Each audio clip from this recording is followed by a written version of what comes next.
Guys, this is Dolpan Pal from Dolpan Pal classes. अगर मेरे channel को अभी तक सब्सक्राइब नहीं किया है, जो सब्सक्राइब वाला बटन है उसको दबा दीजिएगा एंड नोटिफिकेशन बेल को भी प्रेस कर दीजिएगा, क्योंकि जब भी मैं financial management, accountancy and taxation के ऊपर वीडियोस अपलोड करूंगा तो सीधा आ जाएगा आपके मोबाइल स्क्रीन के ऊपर।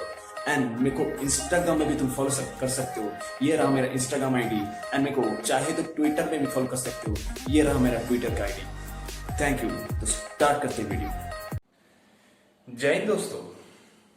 तो अभी तक रेशियो एनालिसिस का जो चैप्टर है उसमें से हम लोगों ने देखे हैं solvency ratio and liquidity ratio. हमने पहले देखे थे लिक्विडिटी रेशियो, उसके बाद देखे थे सॉल्वेंसी रेशियोज। ठीक है, तो अभी हम लोग मूव करेंगे एक्टिविटी रेशियोज में। एक्टिविटीज रेशियोज को भी टर्नओवर रेशियोज भी बोलते हैं। तो एक्टिविटीज रेशियोज में जितने सारा रेशियोज है उनमें से केवल 4 ही बहुत इंपॉर्टेंट है। वो है number one is inventory turnover ratio, number 2 is working capital turnover ratio, number 3 debtors turnover ratio and number 4 creditors turnover ratio. तो इन चारों में से हम लोग आज देखेंगे what is inventory ratio, inventory turnover ratio and what is working capital turnover ratio. उम्मीद करता हूं आपको ये वीडियो समझ में आ जाएगा अच्छे तरीके से। Thank you. तो प्रीवियस डे में एक सम्स बाकी रह गया था total asset to debt ratio का। ठीक है, तो total asset to debt ratio का फॉर्मूला था total asset by long term debt. Okay, तो देखिए सम्स दिया हुआ है, calculate total asset to debt ratio. Capital employed दिया हुआ है 27,50,000, current liabilities 1,80,000, fixed asset net of depreciation is 20 lakh, non current investment is 7 lakh, trade receivable 5 lakh, and equity share capital is 10 lakh, profit and loss account credit balance is 50,000, cash and cash equivalent 2 lakh। तो पहले formula लिख देते हैं, total asset to debt ratio equals to total asset divided by long term debt। ठीक है, total asset divided by long term debt. Got it. अब पहले total asset निकालते हैं। Total asset equals to current asset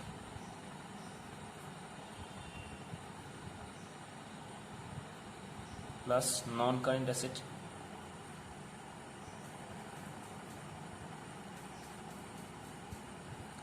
plus non current asset. Got it. तो current asset मतलब क्या, यहाँ पे करेंट एसेट क्या क्या है, ट्रेड रिसीवेबल है 5 लाख, ठीक है, और कैश है 2 लाख। तो 5 lakh plus 2 lakh,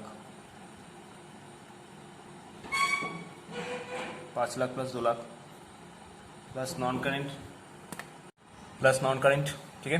non current कितना है, नॉन करेंट है fixed asset is also non current asset obviously, and non current investment अलग से दिया हुआ है। तो यही दोनों होगा यहाँ पे। दैट इज फिक्स्ड एसेट का वैल्यू 20 lakhs प्लस 7 lakhs। ठीक है, तो 5 + 2 = 7, 7 + 20 = 27, 27 + 7 = 34 lakhs।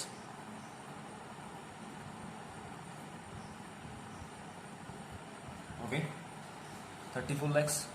अब मेरे को क्या निकालना है, long term debt. Got it. Long term debt capital employed दिया हुआ है तो उससे निकालना पड़ेगा। तो पहले लिखो कैपिटल एम्प्लॉयड क्या है, capital employed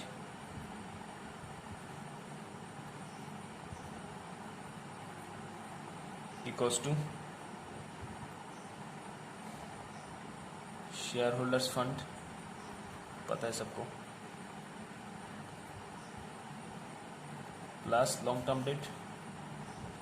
capital employed equals to share holders plus long term debt. Okay, तो कैपिटल एम्प्लॉयड दिया हुआ है 27,50,000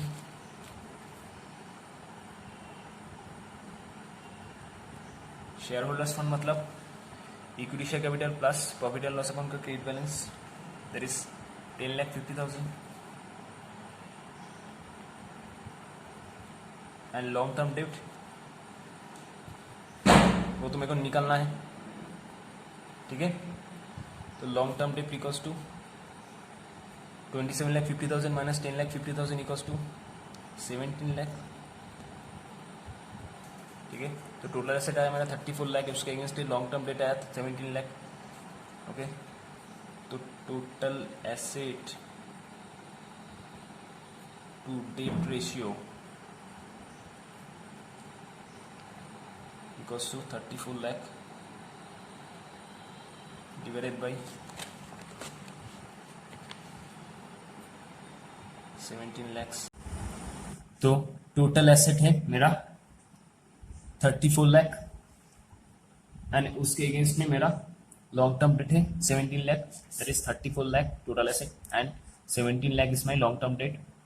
तो 34 lakh divided by 17 lakh equals to 2 times, okay. So total asset to debt ratio comes to 2 times. तो देखो यहाँ पे क्वेश्चन घुमा दिया है, ठीक है। यहाँ पे पहला तो तुमको टोटल एसेट निकालना होगा। Total asset obviously fixed asset plus non current asset, okay sorry fixed current asset plus non current asset. Current asset क्या है इसमें, ट्रेड रिसीवेबल है एंड कैश इक्विवेलेंट है, okay. And non current asset मतलब fixed asset plus non current investment, that is 20 lakh plus 7 lakh equals to 27 lakh, got it. Next बोला है long term date निकालना है, क्योंकि मेरे को लॉन्ग टर्म डेट चाहिए, ठीक है। तो long term debt equals to क्या, कैपिटल एम्प्लॉयड से घुमा के निकालना पड़ेगा। Capital employed equals to share holders fund plus long term debt. Capital employed दिया हुआ है एंड शेयर होल्डर्स फंड भी दिया हुआ है, that is equity share capital plus profit and loss account का credit balance, that is 10,50,000, okay. That is 10,50,000 plus long term debt. तो long term debt equals to this minus this equals to 17 lakh, correct. अब इसको ratio में formula में डाल दो, 34 lakh divided by 17 lakh equals to 2 times, simple. तो चलिए अब देखते हैं एक्टिविटी रेशियोज, जिसको हम टर्नओवर रेशियोज भी बोल सकते हैं या फिर परफॉर्मेंस रेशियोज भी बोल सकते हैं। तो देखें क्या लिखा हुआ है यहाँ पे, activities ratios helps to measure the effectiveness of the firm with which it uses available resources. For example, मैं बोल सकता हूं मेरे पास सपोज 10 लाख का वर्किंग कैपिटल है, ठीक है। 10 लाख का वर्किंग कैपिटल है। अब ये 10 लाख का जो वर्किंग कैपिटल है, इसमें से कितना सेल्स में जनरेट कर पाता हूं, ठीक है। तो फर्म का एफिशिएंसी कितना है, जो मेरे पास वर्किंग कैपिटल 10 लाख का पड़ा हुआ है, उससे कितना सेल्स में जनरेट कर सकता हूं। This is a measure of efficiency, firm का एफिशिएंसी मेजर हो रहा है। तो ये जो मेजर करेगा, ये मेजर करेगा एक्टिविटी रेशियो से, ठीक है। या फिर सपोज हमारे पास डेटर्स से, क्या है डेटर्स, ठीक है। तो डेटर्स से कितना जल्दी हम कलेक्शन कर सकते हैं, डेटर से कितना जल्दी हम कलेक्शन कर सकते हैं, ये जो एफिशिएंसी है फर्म का, ये जो एफिशिएंसी है फर्म का, इसको ही हम बोलेंगे द एक्टिविटी रेशियो, ठीक है। तो देखो क्या लिखा हुआ है, activity ratio are also known as turnover ratios as they indicate the speed with which the resources are turned into sales और कॉस्ट ऑफ सेल्स। मतलब मेरे पास रिसोर्सेस है, वर्किंग कैपिटल है, उससे कितने जल्दी मैं सेल्स से कन्वर्ट कर पाता हूँ, ठीक है। ये जो स्पीड है, ये जो टाइम लिमिट है, कितने टाइम के अंदर फर्म सेल्स कन्वर्ट कर पाता है वर्किंग कैपिटल से, इसको ही हम बोलेंगे एक्टिविटी रेशियोज या फिर टर्नओवर रेशियोज भी इसको बोलेंगे, ठीक है।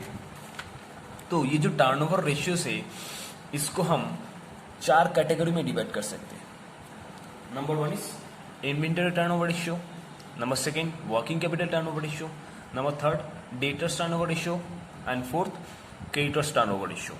डेटर्स टर्नओवर रेशियो के कोई ट्रेड रिसीवेबल टर्नओवर रेशियो भी बोल सकते हैं, क्रेडिटर्स टर्नओवर रेशियो को ट्रेड पेएबल टर्नओवर रेशियो बोल सकते हैं, ठीक है।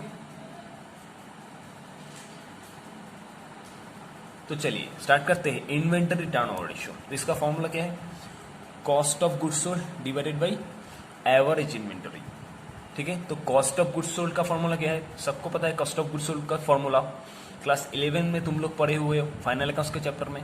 Cost of goods sold equals to net sales minus gross profit, ठीक है। सेल्स से जो ग्रॉस प्रॉफिट लेस करो वही आता है कॉस्ट ऑफ गुड्स सोल्ड, या फिर net sales plus gross loss, ठीक है, या फिर opening stock plus purchase plus direct expenses minus closing stock. इसको हम प्रैक्टिकल एग्जाम्पल लेके देखते हैं एक बार।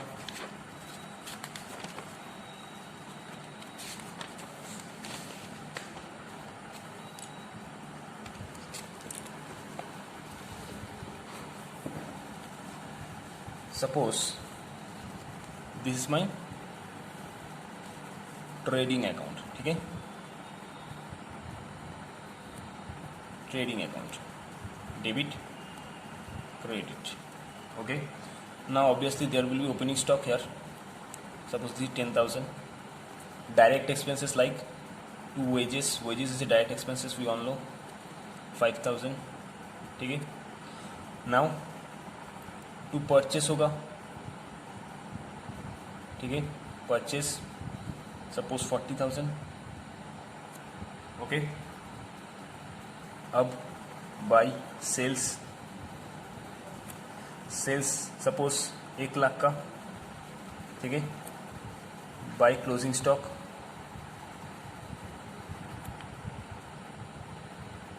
सपोज है 12,000, ओके।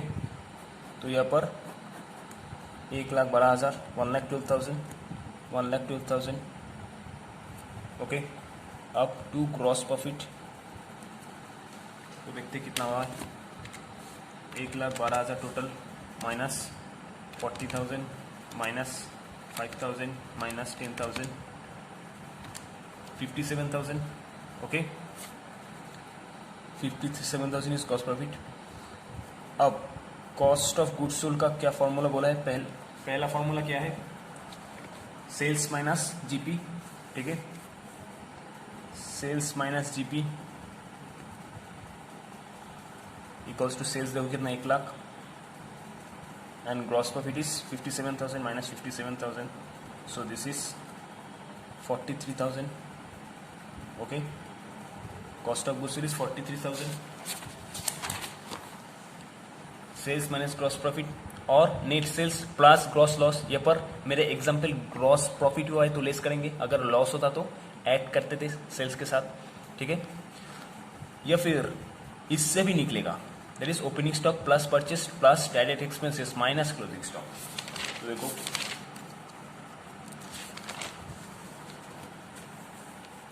और ओपनिंग स्टॉक कितना 10,000 plus direct expenses that is 5,000 wages, okay, plus purchase that is 40,000 minus closing stock that is 12,000, okay. So 10,000 plus 5,000 15,000 plus 40,000 equals to 55,000. 55,000 minus 12,000. 55,000 minus 12,000 equals to 43,000. Same answer, same, okay. Same निकला answer. तो दोनों method से ही हम cost of goods sold निकाल सकते हैं, ठीक है। जैसा इंफॉर्मेशन दे देगा क्वेश्चन में उसके हिसाब से तुमको फॉर्मूला अप्लाई करना पड़ेगा। तो इसका फॉर्मूला हुआ cost of goods sold by average inventory, okay. अब एवरेज इन्वेंटरी क्या है, average inventory formula simple, opening stock plus closing stock divided by 2, that is opening inventory plus closing inventory divided by 2, ठीक है। तो ये हो गया मेरा फॉर्मूला का पार्ट, ओके। अब इसका मीनिंग क्या है, इस रेशियो का मीनिंग क्या है, आइए देखते हैं। Inventory turnover ratio indicates the speed with which inventory is converted into sales. मतलब देखो, मेरा जो फैक्ट्री में स्टॉक है, ठीक है, ऑब्वियसली स्टॉक फैक्ट्री में कुछ दिन रहेगा या फिर गोडाउन में कुछ दिन रहेगा, ठीक है। गोडाउन से माल सेल्स करने तक कुछ टाइम लगेगा, ठीक है। गोडाउन से माल सेल्स करने में कुछ टाइम लगेगा। तो ये जो टाइम लिमिट है, ये जो स्पीड है, दैट इज स्टॉक सेल्स करने का जो स्पीड है, इसको ही हम इन्वेंटरी टर्नओवर रेशियो से कैलकुलेट कर सकते हैं, ठीक है। तो इन्वेंटरी टर्नओवर रेशियो का फॉर्मूला क्या है?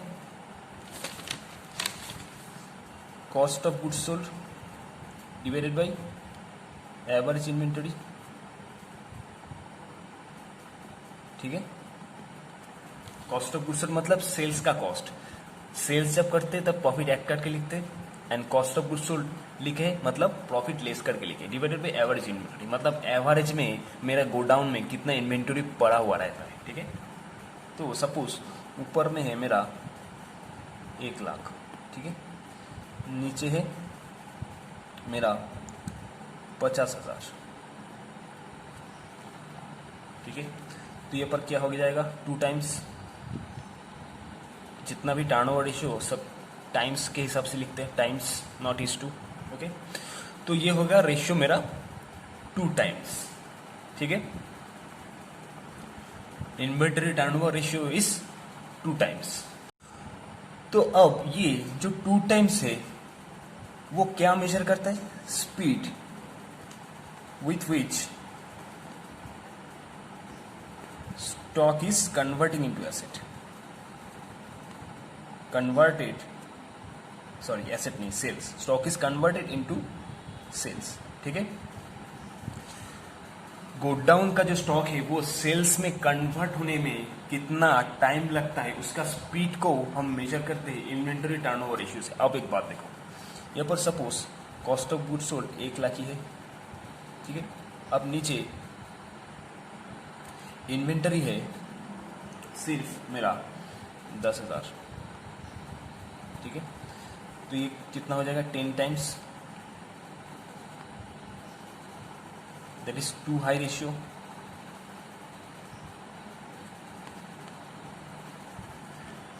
बहुत ज्यादा हाई रेशियो हो गया। तो अगर इन्वेंटरी टर्नओवर रेशियो बहुत ज्यादा हाई हो जाता है तो इस केस में वो क्या इंडिकेट करते हैं? स्टॉक आउट, ठीक है। मेरे गोडाउन में सिर्फ माल पड़ा हुआ है 10,000 का एवरेज इन्वेंटरी, लेकिन मेरा जो सेल्स है उसका कॉस्ट है इससे 10 गुना ज्यादा, दैट इज 1 लाख। मतलब मेरा जो सेल्स है वो मेरे स्टॉक के कंपैरिजन में बहुत ज्यादा है। तो अगर रेशियो बहुत हाई हो जाएगा तो उस केस में मेरा गोडाउन का स्टॉक आउट इंडिकेट करेगा। मतलब सेल्स बहुत ज्यादा हो रहा है, उसके अगेंस्ट में स्टॉक बहुत कम है, स्टॉक इज वेरी लो, ठीक है। Stock is very low. Suppose एक बार में मेरा 20,000 का सेल्स होता है, सेल्स ऑर्डर आता है 20,000 का, ठीक है, सेल्स ऑर्डर फॉर 20,000, लेकिन मेरा गोडाउन में स्टॉक कितना पड़ा हुआ है? 10,000, ठीक है।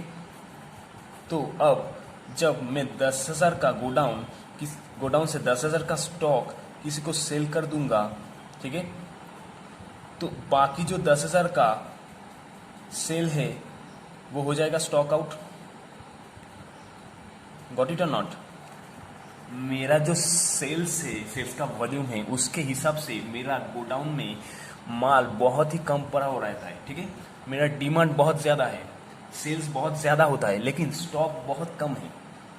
Got it? अब जब सेल्स ऑर्डर आया है 20,000 का, ठीक है, तो 10,000 का, सपोज 10,000 का प्राइस है, ओके, तो 10,000 का एक माल मैंने सेल कर दिया, लेकिन मेरे पास ऑर्डर कितना है? 20,000। उसके अगेंस्ट में मेरे गोडाउन पे सिर्फ और सिर्फ 10,000 का ही माल पूरा पड़ा हुआ है। तो 10,000 का माल जब गोडाउन से निकल जाएगा तो मेरा स्टॉक आउट का केस हो जाएगा। मतलब ऑर्डर तो है लेकिन मेरे गोडाउन में माल पड़ा हुआ नहीं है, मैं सेल नहीं कर सकता, अब स्टॉक आउट हो गया। तो हाई टर्नओवर रेशियो इंडिकेट करता है कि ऐसा सिचुएशन हो सकता है कि सेल्स का ऑर्डर आ जाए लेकिन गोडाउन में मेरा माल ही नहीं है, तो हम सेल कैसे करेंगे? तो ये भी सेटिस्फैक्टरी नहीं है कि रेशियो टू हाई हो, ठीक है, बहुत ज़्यादा टर्नओवर रेशियो हाई सेटिस्फैक्टरी नहीं है। अब देखो क्या होता है, यहाँ पे सपोज लेते 50,000 cost of goods sold, okay. अब स्टॉक कितना है, सपोज 1,00,000, दैट इज 0.5 तो यहाँ पर जो इन्वेंटरी टर्नओवर रेशियो है वो है टू लो, ठीक है, बहुत कम है इन्वेंटरी टर्नओवर रेशियो, तो ये भी सेटिस्फैक्टरी नहीं है। This is also not satisfactory. क्यों? क्योंकि देखो मेरा स्टॉक कितना है गोडाउन में पड़ा हुआ, 1,00,000, लेकिन सेल्स कितना हो रहा है मेरा, सिर्फ 50,000 का। सेल्स मतलब कॉस्ट ऑफ सेल्स, जो सेल्स है उसका कॉस्ट वैल्यू कितना है, 50,000, ठीक है। तो सपोज मेरा गोडाउन में माल पड़ा हुआ रहता है 1,00,000 का, लेकिन सेल्स होता है सिर्फ 50,000। सपोज मेरा मोबाइल है, मोबाइल का स्टॉक है एवरेज 1,00,000 का, लेकिन उसके अगेंस्ट में सेल्स कितना होता है, सिर्फ 50,000।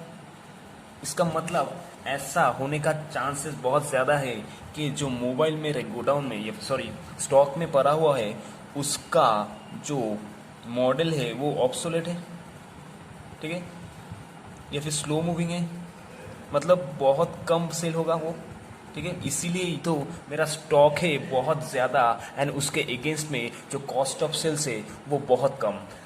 इसीलिए ये बोल रहा है कि अगर रेशियो टू लो हो जाए तो वो भी सेटिस्फैक्टरी नहीं है, तो टू हाई रेशियो हो जाए तो भी सेटिस्फैक्टरी नहीं है वो इन्वेंटरी टर्नओवर रेशियो अगर टू हाई हो जाए, एंड टू लो रेशियो अगर हो जाए तो भी सेटिस्फैक्टरी नहीं है।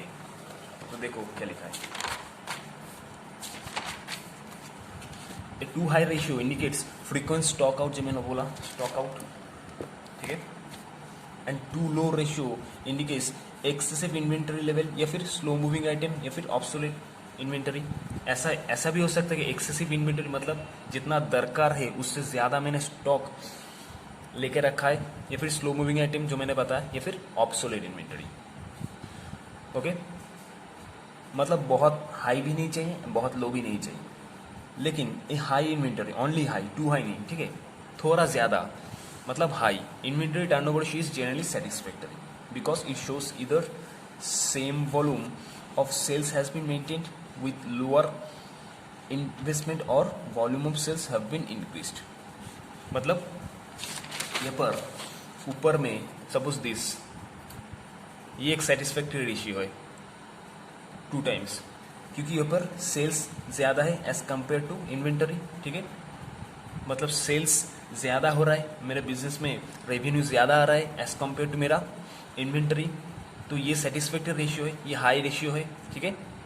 सो this is a satisfactory ratio, only high ratio is a satisfactory ratio, लेकिन बहुत ज़्यादा हाई नॉट सेटिस्फैक्टरी, बहुत ज़्यादा कम भी not satisfactory, only A high ratio is satisfactory.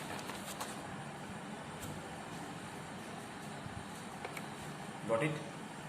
Good. तो इसके ऊपर करते एक सम्स, देखो क्या हुआ है, ओपनिंग इन्वेंटरी दिया हुआ है, परचेस दिया हुआ है, सेल्स दिया हुआ है, ग्रॉस प्रॉफिट ऑन सेल्स दिया हुआ है, कैलकुलेट करना बोला है इन्वेंटरी टर्नओवर रेशियो। तो मेरे को पहले कॉस्ट ऑफ गुड्स सोल्ड निकालना पड़ेगा, ठीक है।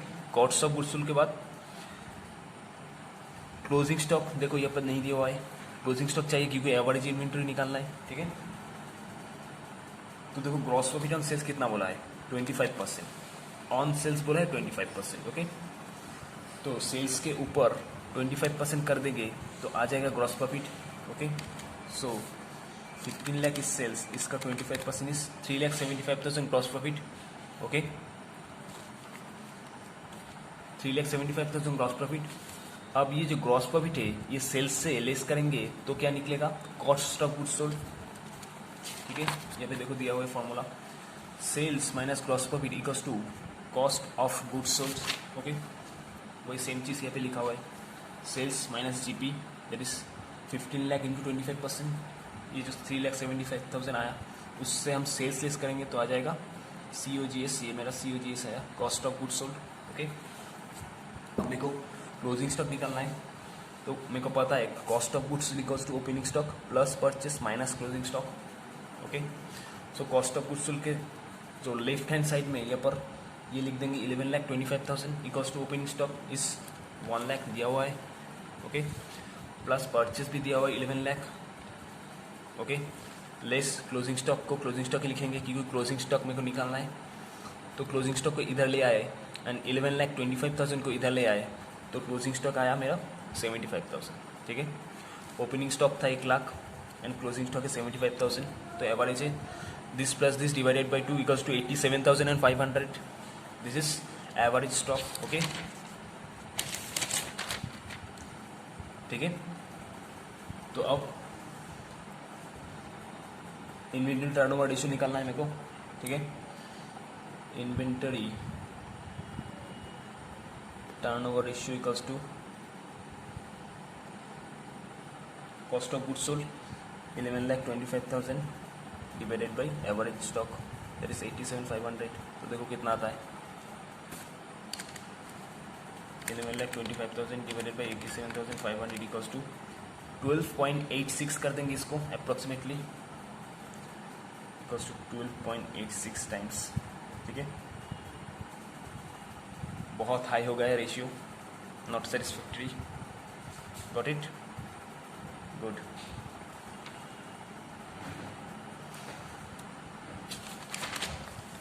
तो अब देखो, अब हम देखेंगे वर्किंग कैपिटल टर्नओवर रेशियो। इसका फॉर्मूला है net sales divided by working capital.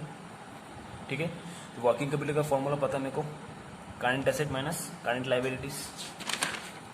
ठीक है, इससे पहले इसको समझे तो थोड़ा वर्किंग कैपिटल क्या है इसको समझ लीजिए।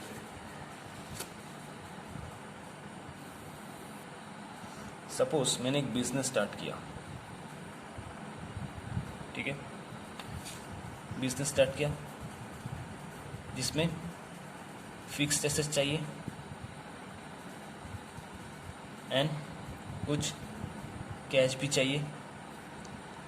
फिक्स्ड एसेट जो है ये मेरा फिक्स्ड कैपिटल है। फिक्स्ड एसेट हम खरीदते हैं नॉट फॉर सेल, जैसे प्लांट एंड मशीनरी फर्नीचर, ये सेल करने के लिए नहीं। कैश क्यों चाहिए, day to day expenses.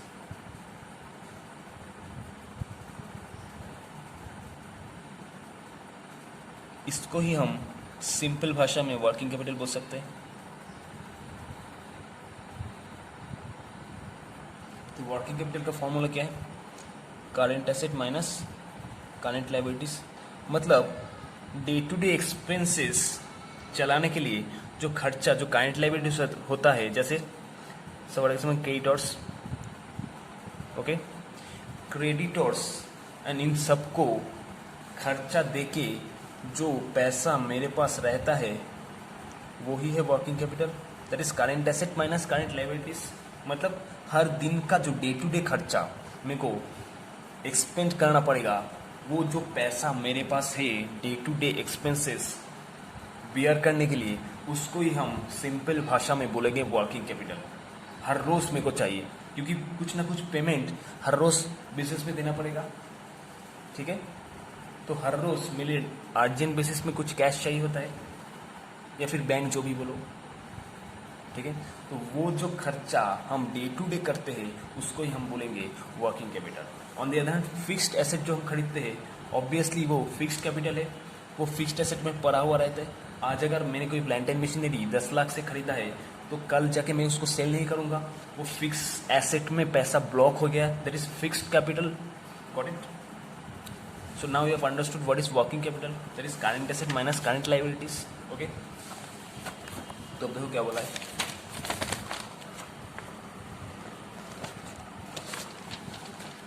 working capital turnover ratio establish the relationship between net sales and working capital. This ratio helps to ascertain whether working capital has been used efficiently to generate revenue. मतलब क्या बोला है देखो, working capital ratio का formula क्या है, net sales divided by working capital. Net sales divided by working capital तो working capital तो मेरे पास है डे टू डे एक्सपेंसेस चलाने के लिए, ठीक है। तो सपोज यहाँ पर 2 लाख है एंड वर्किंग कैपिटल है 1 lakh. There is working capital turnover ratio equals to 2 times. तो ये जो मेरा 1 लाख का वर्किंग कैपिटल है, उससे that is day to day expenses चलाने के लिए जो वर्किंग कैपिटल मेरे पास है, उस वर्किंग कैपिटल के हेल्प लेके मैं कितना सेल्स जनरेट कर रहा हूँ बिजनेस में, यही वर्किंग कैपिटल रेशियो में हम एनालिसिस करते हैं। दैट इज 1 लाख था मेरा वर्किंग कैपिटल, उसके अगेंस्ट में मैं कितना सेल्स जनरेट कर पाया 2 lakhs, that is 2 times. Okay, तो ये जो रिलेशनशिप है सेल्स का एंड वर्किंग कैपिटल का, मतलब वर्किंग कैपिटल को लेके कितना सेल्स में जनरेट कर पाया बिजनेस में, इसको ही हम बोलेंगे नेट वर्किंग कैपिटल रेशियो या फिर वर्किंग कैपिटल रेशियो, ठीक है। Got it. तो अब देखो बोला है a high ratio indicates the efficient use of working capital to generate sales revenue. मतलब ये जितना ज़्यादा होगा, सपोज ये 2 लाख ना होके ये 3 लाख होता तो 3 टाइम्स, मतलब और भी बढ़िया, ठीक है, और भी बढ़िया, क्योंकि मेरे पास 1 लाख की कैपिटल था, उसके अगेंस्ट में मेरे 2 लाख की जगह ये 3 लाख मैंने सेल्स जनरेट कर लिया, ठीक है। मतलब वर्किंग कैपिटल कम दे के मैं ज़्यादा सेल्स जनरेट कर पाया। Got it. So this is a good ratio, that is high the ratio. अगर रेशियो हाई होता है तो वो गुड मतलब अच्छा होता है, ठीक है।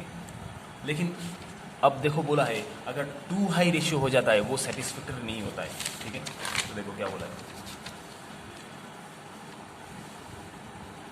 But a too high ratio indicates that working capital is inadequate. मतलब देखो क्या, सपोज यहाँ पर 10 लाख है मेरा नेट सेल्स एंड उसके अगेंस्ट में केवल 1 लाख ही है मेरा वर्किंग कैपिटल, ठीक है। तो 10 लाख सेल्स जनरेट हुआ है, लेकिन उसके अगेंस्ट में केवल 1 लाख है मेरा वर्किंग कैपिटल। ओके, तो रेशियो कितना होगा 10 टाइम्स। मतलब ऑब्वियसली मैं सिर्फ 1 लाख वर्किंग कैपिटल से 10 लाख का सेल्स जनरेट कर रहा हूँ, तो 10 लाख सेल्स जनरेट करने के लिए जो 1 लाख का वर्किंग कैपिटल है वो ऑब्वियसली इनएडिक्वेट है, कॉमन सेंस है, ठीक है। तो ये जो टू हाई रेशियो है 10 टाइम्स है, इससे हम समझते हैं कि जो वर्किंग कैपिटल है डे टू डे एक्सपेंसेस चलाने के लिए, उसके अगेंस्ट में जो सेल्स यानी कि वर्किंग कैपिटल से जो बहुत गुना ज़्यादा बड़ा है वो ऑब्वियसली इनएडिक्वेट है। इसलिए ही बोला है अगर टू हाई रेशियो हुआ है वो सेटिस्फैक्टरी कभी भी नहीं है, क्योंकि वर्किंग कैपिटल का इनएडिक्वेसी हो सकता है, जिसके वजह से बिजनेस बहुत सारे प्रॉब्लम फेस कर सकता है, ठीक है। क्योंकि सपोज सेल्स जनरेट करने के लिए मेरे को क्रेडिटर्स से परचेस करना पड़ेगा, ठीक है, क्योंकि वर्किंग कैपिटल केवल 1 लाख है, मेरे पास ज़्यादा पैसा नहीं है, ज़्यादा कैश नहीं है कि मैं कैश में परचेस कर पाऊँ, ठीक है। मेरे को क्रेडिटर्स लेना पड़ेगा, मतलब क्रेडिट में परचेस करना पड़ेगा। मेरा जो शॉर्ट टर्म लोन है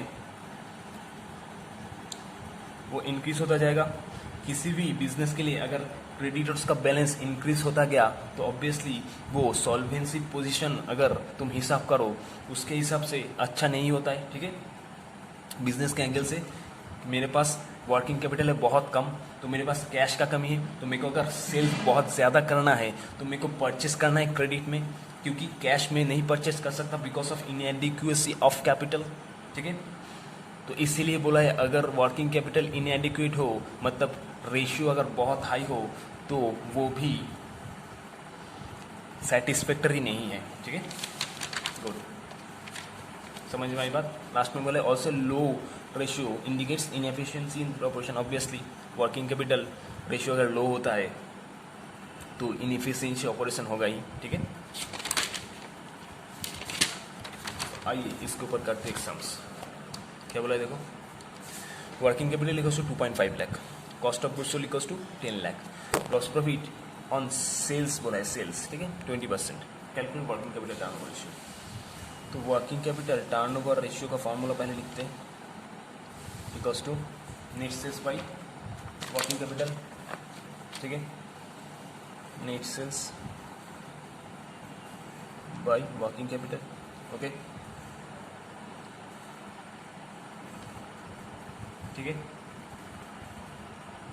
तो देखो, अगर सेल्स माइनस ग्रॉस प्रॉफिट होता है कॉस्ट ऑफ गुड्स सोल्ड, ठीक है, तो हम बोल सकते हैं sales equals to cost of goods sold plus gross profit. समझ में आई बात? सेल्स से अगर तुम ग्रॉस प्रॉफिट लेस करो तो कॉस्ट ऑफ गुड्स सोल्ड आता है, ठीक है। तो सेल्स क्या, sales equals to cost of goods sold plus gross profit, इसको इधर लेके गए प्लस ग्रॉस प्रॉफिट, ठीक है। तो वही चीज यहाँ पे अप्लाई करना पड़ेगा, ठीक है। तो पहले यहाँ पे ग्रॉस प्रॉफिट निकालते हैं। Gross profit on sales equal to 20%, ठीक है। तो ऑन सेल्स 20% बोला है, लेकिन यहाँ पे क्या दिया हुआ है, देखो cost of goods sold. Okay, तो ऑन जिसके ऊपर बोला है दैट इज सेल्स बोला है, ऑन सेल्स को 100 लेते हैं। कभी भी अगर ऑन जिसके ऊपर बोला हुआ है तो उसको 100 ले लेना। ऑन कॉस्ट बोलता तो कॉस्ट को लेता 100। यहाँ पे ऑन सेल्स बोला है, ऑन वर्ड हमेशा याद रखना। ऑन सेल्स इक्वल्स टू 20%, मतलब sales equal to 100। Got it? तो प्रॉफिट कितना होगा?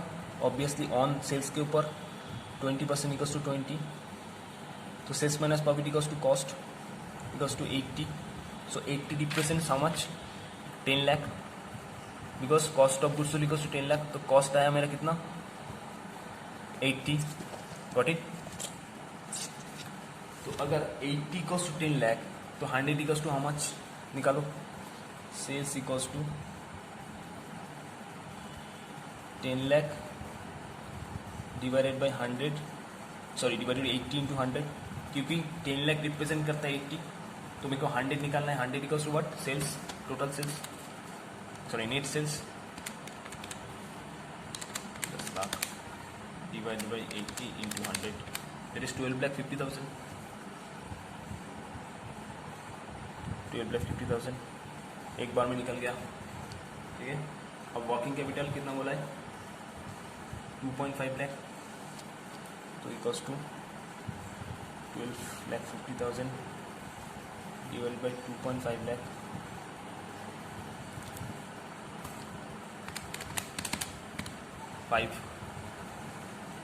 Equals to 5 times. Got it? Good. तो वर्किंग कैपिटल टर्नओवर रेशियो कितना आ रहा है? 5 टाइम्स, ठीक है। ये पर थोड़ा घुमा के दिया था, ऑन सेल्स बोल दिया था, लेकिन यहाँ पर कॉस्ट ऑफ गुड्स दिया हुआ है। तो कभी भी अगर ऐसा सम्स आए, ऑन कॉस्ट ऑन सेल्स बोला है, तो जिसके ऊपर ऑन बोला है उसको 100 एज्यूम कर लेना। तो सेल्स के आगे ऑन बोला है तो सेल्स इक्वल टू 100। ओके, ना profit equals to 20% on sales, means 20% on 100, that is profit equals to 20, so cost equals to 100 minus 20 equals to 80. Okay, so 80 is 10 lakh, so 10 lakh divided by 80, okay, into 100 represent sales, so sales equals to 12,50,000. अब simple हो गया, formula बिठा दो, 12,50,000 divided by 2.5 lakh equals to 5 times is my answer. Got it? Hope आपको समझ में आया what is working capital turnover ratio. इसको नेक्स्ट दिन कंटिन्यू करेंगे।